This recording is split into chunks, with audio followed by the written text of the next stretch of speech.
This program is brought to you in part by the Eugenie and Joseph Jones Family Foundation, a local foundation proud to support education, the arts, and culture in the greater New Orleans area.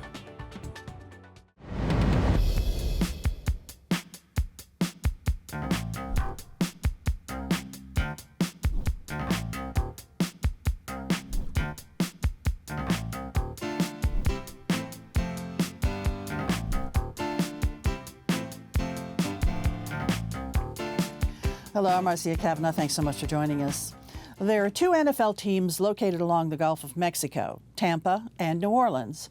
They will be playing each other Sunday, but this week it was the Gulf more than the game that got the attention. Hurricane Milton raised new questions about Gulf storms and whether they are becoming more powerful and faster.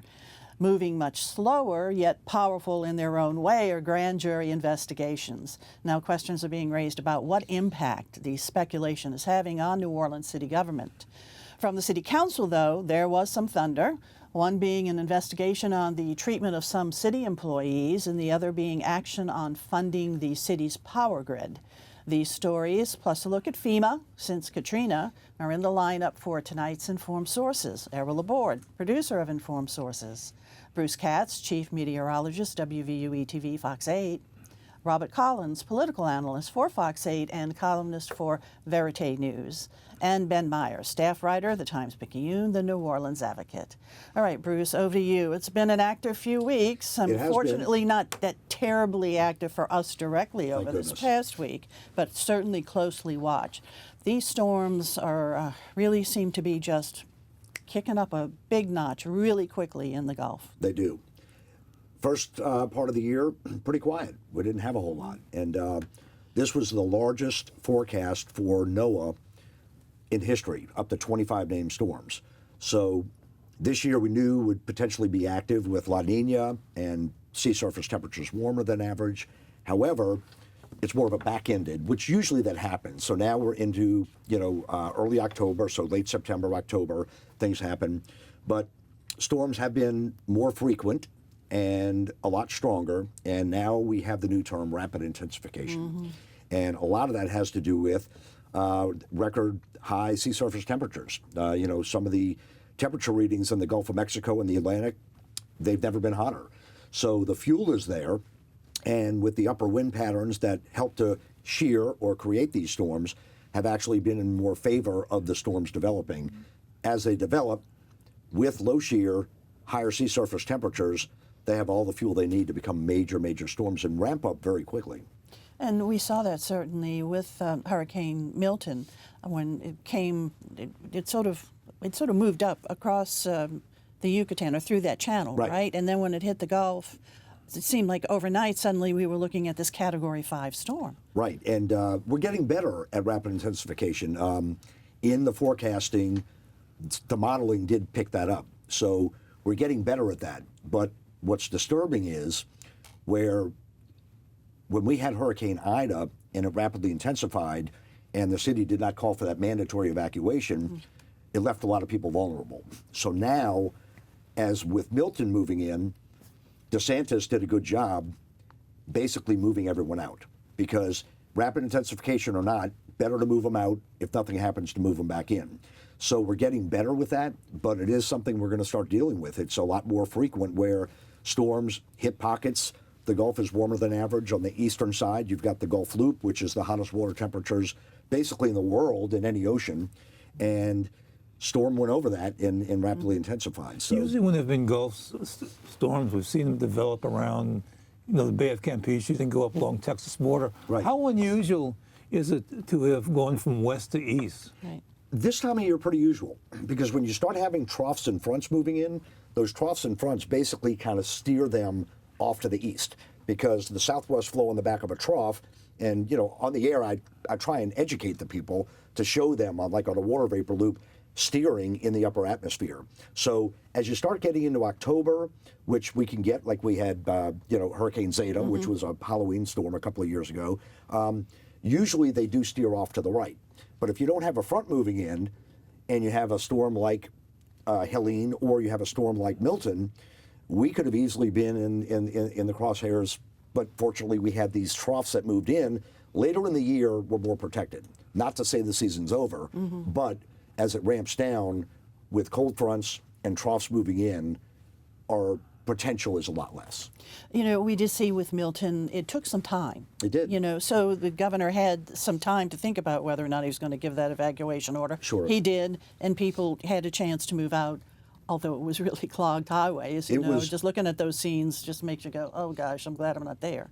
What's interesting is we saw video from sister stations that, you know, here we had contraflow where both were out. And they could have used some of their interstates because coming in was no problem. Going out was gridlock. Right. I don't know why they wouldn't do that for maybe 10 miles out of, you know, that part of Florida and then veer them back on to help traffic flow. But, you know, if you need, you know, electric, trucks coming in, workers that are going to be first responders after the storm, those they have to get in too. Right. And with turnpikes and interstates, that's really all Florida has, which is a great infrastructure. If you cut that off, you really can't get anything in. So I don't know what the reasoning behind that was, but, you know, heading south, it was like a car every 2 minutes. Yeah. Heading north, It was really empty. it was stopped. Yeah. So Milton did not go into Tampa Bay. It went in It south. went just south, which was the best case scenario for that storm. And also it weakened a bit. It did weaken. It wasn't a Cat 5. It was Some what, a shear Cat 3 and when it dry went air in. came into the storm. So a day prior, when it was a Category 5, if the atmospheric environment didn't set up with that front coming in, then they could have easily been hit with a strong 4. So everything worked out. You never want a Category 3. You don't want any kind of storm. But in this situation, it was the best case scenario from what that storm was. And rainfall is just now, it seems to be much stronger. This seems to really be an issue now. I heard one report up to 9 inches in 3 hours. Imagine if New Orleans got 9 inches in 3 hours. Basically, pump systems 1 inch the first hour, half an inch every hour thereafter. I mean, we would have been just inundated. Now, Francine, in some areas, No, they almost weren't. got there. But those You know, were pump got there. systems too. Yeah. Francine, a lot of the pump systems had issues. Yeah, that's even in E? Kenner. In Kenner, yeah. E? Yeah, I was going to mention the Atlantic storms. You know, we see them through the help of you guys off the Azores, about Canary Islands. So we know for a long time ahead of time that they're coming. These, when they start off with Progresso across, that's right across the Gulf from New Orleans, there's not as much warning, there's not as much running distance for these things. The reaction time is much less. And that's why big, quick decisions have to be made. And you don't want to make the wrong decision because A, it's expensive to evacuate. Right. B, in New Orleans, many people have no transportation. So you're not going to set up the Superdome anymore. You're not going to set up the convention center. So their high pay grade, let them make the decisions. I'll let you know what's happening and let them make those decisions. And you do a great job of doing that. And I just have one final question. Sure. Are we ready to exhale yet? We're half the breath is out. Okay. Well, we're we not have a half entirely to go, yet. but we're getting there. All right, Bruce. Thanks a lot. All right, Robert, let's go on over to you because we've been hearing about federal investigations and even some indictments coming down, and how does that impact perception of our community among even residents? Mm-hmm. Well, I think the general public is sort of feeling a sense of investigation fatigue right now. Of course, we had the second investigation involving the mayor's office resulted in an indictment last week with Randy Farrell, who was accused of both accepting bribes from electricians to give out fraudulent building permits and also giving gifts or bribes to public officials in return for keeping the director of city and permits away from his scheme. Now, even though they were not named in the indictment, we have many people that have confirmed that Public Official 1 and Public Official 2 named in that indictment were the mayor and the chief administrative officer. So, and of course, this comes on the heels of the Jeffrey Vappy indictment, which is a payroll fraud indictment. And once again, the mayor is named in that indictment as Public Official 1, but we have confirmation that it's the mayor. So the mayor has showed up now in two, as an unindicted co-conspirator in 2 federal investigations, in 2 federal indictments.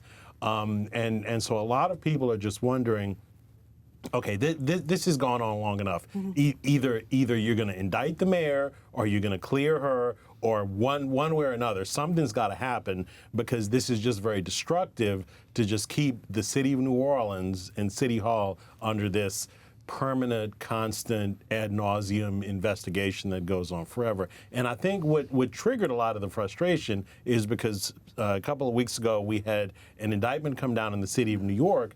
The mayor of New York, Eric Adams, was indicted in a very wide-ranging bribery investigation. Also, several of his department heads and his campaign contributors have also been indicted. Based on the public information, when I read that indictment, that investigation's only been going on about a year. So a lot of people are saying, okay, so here's the city of New York, the largest city in the U.S., arguably the most complex city in the world because they're the financial capital of the world, and somehow the New York U.S. Attorney's Office and the Department of Justice can wrap up an investigation in the city of New York in 1 year and indict the mayor of New York, indict a lot of his department heads. But here we are, we have a federal investigation in the city of New Orleans that's been going on for at least 2.5 years, at least 2.5. And so people are saying, wait a minute, so they can't figure out how to wrap up this investigation and either come down with an indictment or clearing the mayor. It's just time for some final decisions. Yeah, it just sort of casts a pall over, not only the mood of the residents and the concern, but those who work and over at City Hall. And we're inviting the world to Super Bowl. Here we're about to have the world, global media on us. We're about to, roll out the welcome mat for the world to come into the city of New Orleans. And yet it just looks terrible from a standpoint that we have this just continuing constant state of investigation going on.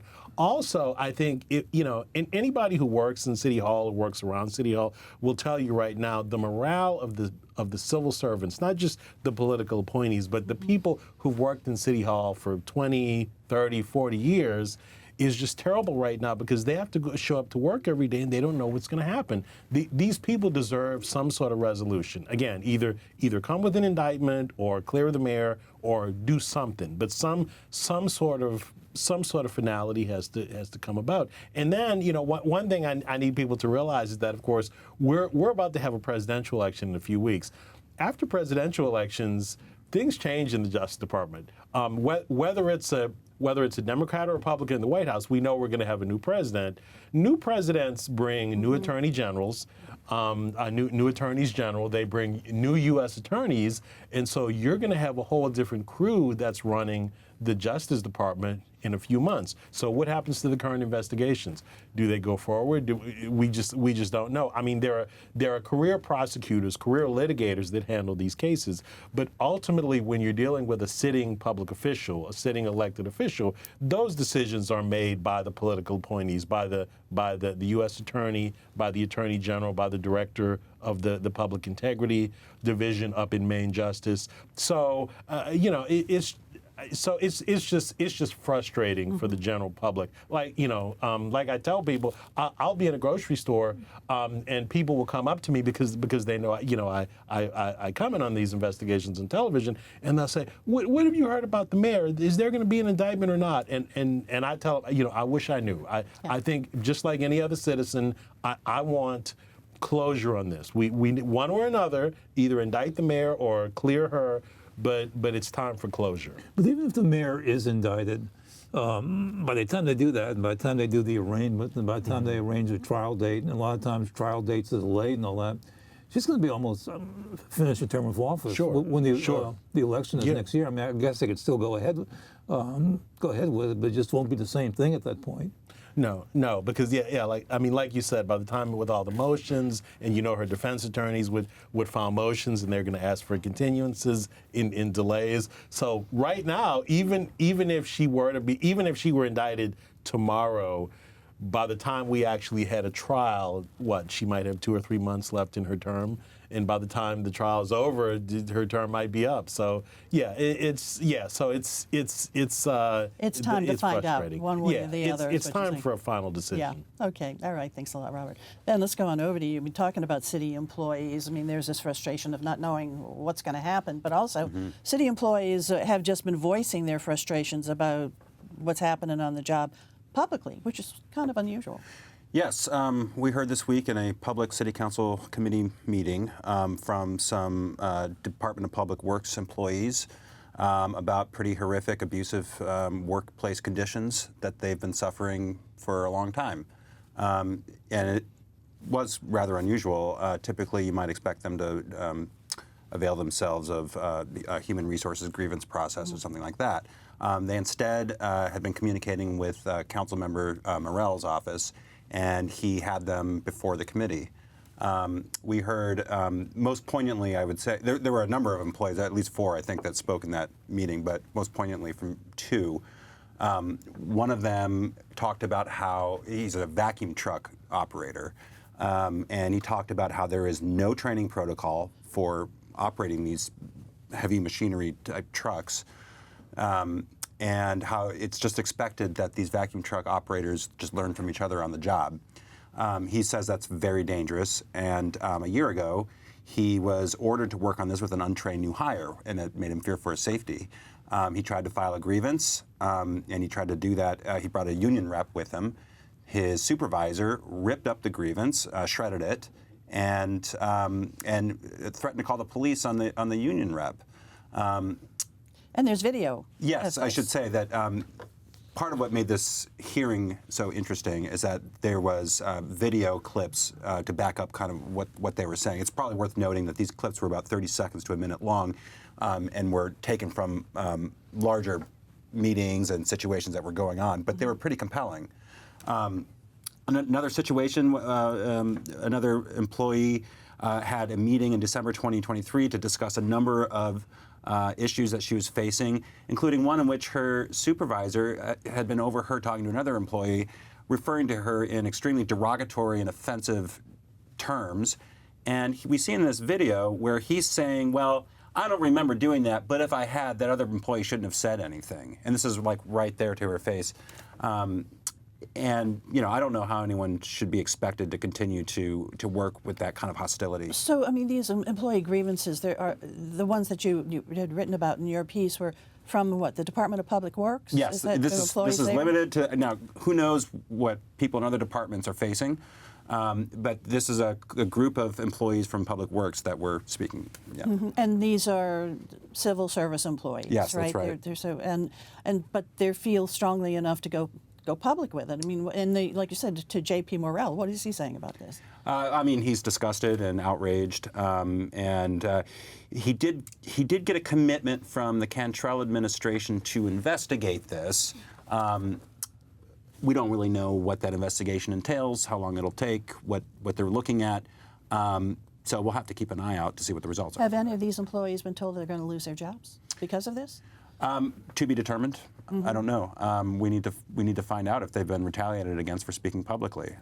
And so the city administration basically is saying, well, we're going to look into this. That's they say it's going to be thorough and detailed. What's happening at this point. Yeah, we'll just need to see the follow-up on that. And then also the regular process, I assume, would also be going on as well, since they are civil service employees, right? That's right. I mean, typically, I think civil service would be more like if you're appealing a disciplinary action, which one of these is. I mean, he was told that he was going to be fired. But yeah. All right, Ben. Thanks. Yeah. FEMA. We're going to be talking right now about FEMA. A lot of discussion going on about FEMA out there right now after these 2 hurricanes, most recently. Well, the discussion really heightened in 1979. What happened is that during the 60s and 70s, there had been several tragedies and weather events, and people were saying there was no coordination. There were 100 different federal agencies that dealt with these kind of issues, and so there was just no plan. So under Jimmy Carter, it was Carter by an executive order who created FEMA, which was supposed to be a federal management agency to deal with major incidents that kind of cross state lines. So you didn't have to rely on one governor to deal with it. And FEMA began with that. After that, during the 80s, things were kind of quiet. I think the incident that drew attention back to this organization was Hurricane Andrew, which was in 1992. Which was a major hurricane, hit Florida. Lots of complaints about this thing called FEMA not responding. The military didn't respond. And so there was a lot of attention to that. So that began a lot of discussion about we really need to reorganize FEMA. We're going to need to put it in a different structure. Eventually, after 911, Homeland Security was created, and it was put under Homeland Security. But an interesting point, in 2001, there was this agency head of FEMA who did a study and kind of projected what are the 3 worst disasters that could happen in the United States and how are we prepared for it. And they said one would be a major earthquake in California. The other would be a terrorist incident in New York. And the other would be a major hurricane hitting New Orleans. So that was in early 2001, and so they were going to do studies about that. Well, the terrorist incident in New York came before the year was over. But a year or so later, they did do a study, kind of like an exercise about New Orleans, and they created a hypothetical hurricane. And they got together and they said, let's study what happens in New Orleans. And they were in the process of doing this, and then it was canceled because of budgetary reasons. And in later days, there was a book that came out that analyzed how far did they get, and they found out, well, there's not enough plans for health care, there's not enough plans for evacuation. And so the one effort to kind of develop a plan just kind of fell short. I think what really put FEMA on the map was Hurricane Katrina. I think that was when people really started hearing about it. And we saw first evidence of some kind of federal plans, like the evacuation plans and those sort of things. People didn't talk about FEMA. Bruce, you've been covering hurricane. Did people talk about FEMA much before Katrina? No, Katrina was like that point. Yeah, all of a sudden that became part of the everyday language of it. It also became the fall guy. It's got to be like the worst job in the world to have, because it's hard to satisfy everybody, because you got people who are facing a disaster. The guy who was elected, a guy named Michael Brown, who was an appointment by Bush the Younger appointed, was getting a lot of criticism. And what really capped it off is when the president came, he went to the Gulf Coast and he met Brown at the airport. And he said, Brownie, you're doing a heck of a job, all right? And that got all the media coverage, and people felt otherwise about that. And so FEMA got a bad reputation during Katrina. Certainly we got to know about FEMA here, during Katrina. It took a while to get help. Too many of us got to know firsthand about FEMA. And certainly there are stories of, boy, they really helped. There are stories of disappointment, too. And there are some things that the federal government, there are some things that the federal government could do very well. Things involving the military. I mean, it's kind of easy. I mean, you got a general, you can bring in the troops, you can do, and you know, the Coast Guard and the National Guard, you can bring them in. And so those kind of things they can do a good job with. But kind of like policy things, especially if it's going to involve financial support and financial assistance, that's a whole other world. And it's a real important world, too. I mean, because people who are in this kind of disaster, as we well know, need some sort of assistance. It's one that we always need to do a heck of a job.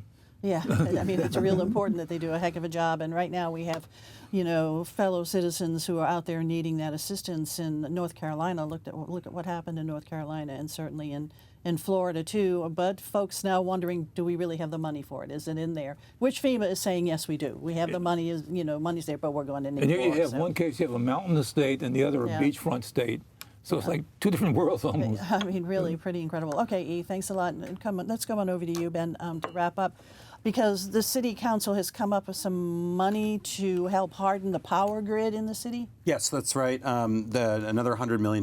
This is on top of a previous $100 million that had been found. The first installment of that is being recovered through small increases to people's electric bills. The second installment that was just advanced this week is coming from a settlement that the council obtained from Entergy through after some mismanagement of the Grand Gulf nuclear plant.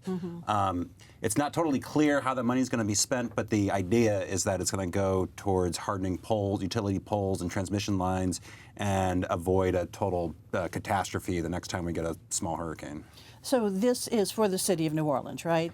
That's right. The council working with Entergy New Orleans, and as you said, the idea is to make sure that the poles, stay up and the lines stay up too, and of course that we don't see a tower go down, which wasn't necessarily in the city of New Orleans, but that was something that we'll never forget during Ida. That's correct. Yeah, blacked us out entirely. With several transmission lines. So how long will this work take? Any sort of estimate of when we can feel that I think been hardened enough? It's hard to say, really. And I'm going mostly on my colleagues reporting on this, but I think that this is plans that will unfold over time. We need some more details, too, on exactly what they're going to be doing. So I I guess finding the money is the first important Yeah, right. thing. How you do know. you, exactly. And hopefully the ratepayers aren't going to have to foot the whole cost here. Yeah. Okay. All right. Thanks a lot, Ben. Bruce, I'm going to jump on over to you real quick just to wrap up, because we were talking about how Milton really got to be such a big storm. Is it now like the strongest on record, or No, other actually, Wilma had the lowest barometric pressure, and the second was Milton. So in modern time, we're talking, in the last 25 years, which in weather is modern time because it's been around forever. Some of the strongest have been in the last, 10, 20 years. And the barometric pressure for Milton went down to I think it was how low? 897, if I'm not mistaken. What you mean, when you that is a really, really powerful That's a very storm. strong category. Winds were at 180, sustained, gust over 200. Okay, well, we've heard enough about hurricanes for a while now. I hope I'll we're done. second that. Okay, all right. I know you've been real busy with it too. All right, guys, other stories. See you, over to you. LunaFest is coming back. Last year it was at the Memorial Convention Center. This year they're bringing it back to Lafayette Square in Gallia Hall. And it's, it's a lighting and artistic display, it's a nighttime display, downtown development district behind it. And it's going to be spread out from Gallia Hall to the Piazza d'Italia, so people can walk and feel the lighting. Lovely. And it's not technically a Christmas thing, it's a fall lighting celebration. And it's going to be November 14th through 17th. Wonderful. Thanks. Bruce. Well, hopefully this year, we're getting out of the woods of another, active year with several strong hurricanes. And, we'll just have to hope for the best that, New Orleans is spared. You don't want anybody to get a storm, but we've had our fair share. And with pump issues below sea level and coastal erosion, we're the unfortunate hurricane capital of the world.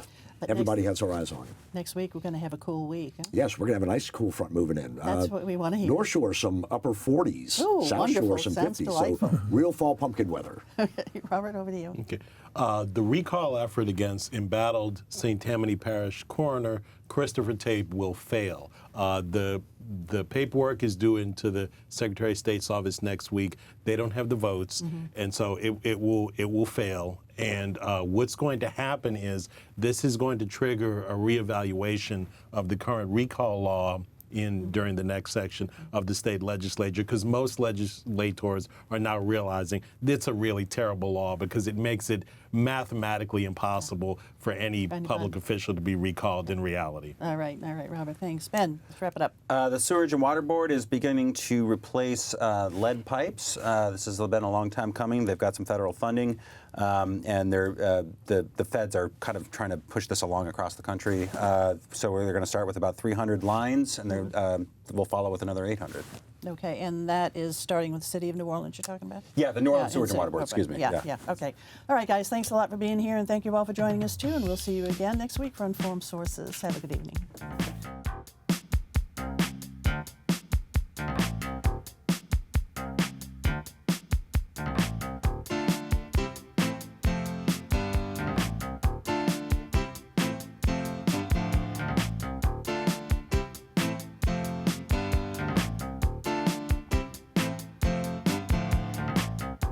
This program is brought to you in part by the Eugenie and Joseph Jones Family Foundation, a local foundation proud to support education, the arts, and culture in the greater New Orleans area.